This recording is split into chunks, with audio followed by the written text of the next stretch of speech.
কোটি কোটি টাকা আত্মসাৎ করেছে তৃণমূল কংগ্রেস ও বিজেপি। নিয়মিত মানুষের স্বার্থে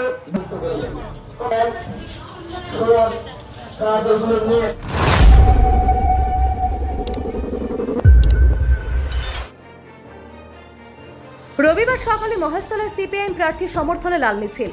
ডায়মন্ড হারবার লোকসভা ভোটের কেন্দ্র বামফ্রন্ট মনোনীত এবং কংগ্রেস সমর্থিত সিপিআইএম প্রার্থী প্রতীকুর রহমানের সমর্থনে রবিবার সকালে মহেশতলা 34 নম্বর ওয়ার্ড, 33 নম্বর ওয়ার্ড এবং 31 নম্বর ওয়ার্ড সহ একাধিক জায়গায় চলল লাল মিছিল।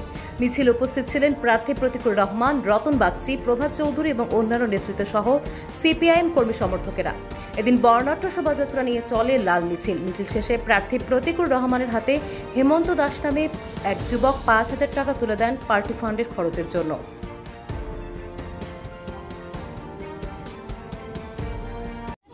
দেখুন, এটা আমাদের নতুন কোনো ঘটনা নয়। আমরা এসি ঘরে বসে রাজনীতি করি না, আমরা বসন্তের কোকিল নই।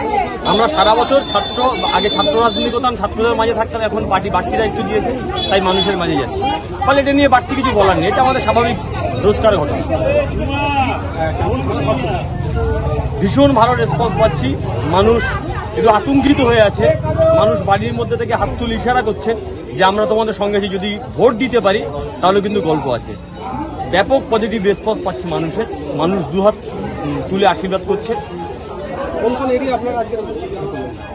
33 আর 32 দাদা হোর্ডিংয়ে কিচ্ছু যায় আসে না। মান্নাদের গান আছে না, যদি কাগজে লেখো নাম সে নাম ছিঁড়ে যাবে, পাথরে লেখো নাম সে নাম ক্ষয়ে যাবে, হৃদয়ে লেখো নাম সে নাম রয়ে যাবে।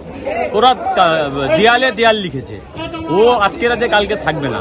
হৃদয়ে মানুষের হৃদয়ে কোন নাম আছে সেটাই দেখতে হবে। দেখুন, গোটা পশ্চিমবঙ্গে এই সময় বাম কংগ্রেসে আমরা যারা লড়াই করছি সবাইকে একসঙ্গে, আমাদের মূল লক্ষ্য হচ্ছে তৃণমূল বিজেপিকে হারাতে হবে। একটু বাড়তি ভালোবাসার সৃজন, কারণ আমি সৃজন একসঙ্গে করেছি, দীপশিতে আমরা একসঙ্গে ছাত্র রাজনীতি করেছি। ওর জন্য অনেক অনেক অভিনন্দন, ও জিতবে এবং আমরা দুজনেই একসঙ্গে পার্লামেন্টে গিয়ে চোর দুর্নীতিবাজ দাঙ্গাবাজদের বিরুদ্ধে। দেখুন, এটি পার্টি মনে করেছে এই দায়িত্ব আমি পালন করতে পারবো, তাই পার্টি আমার এই দায়িত্ব দিয়েছে, আমি সেই দায়িত্ব পালন করার চেষ্টা করব।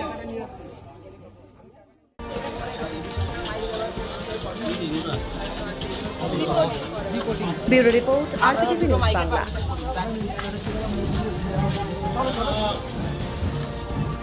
RPTV news Bangla.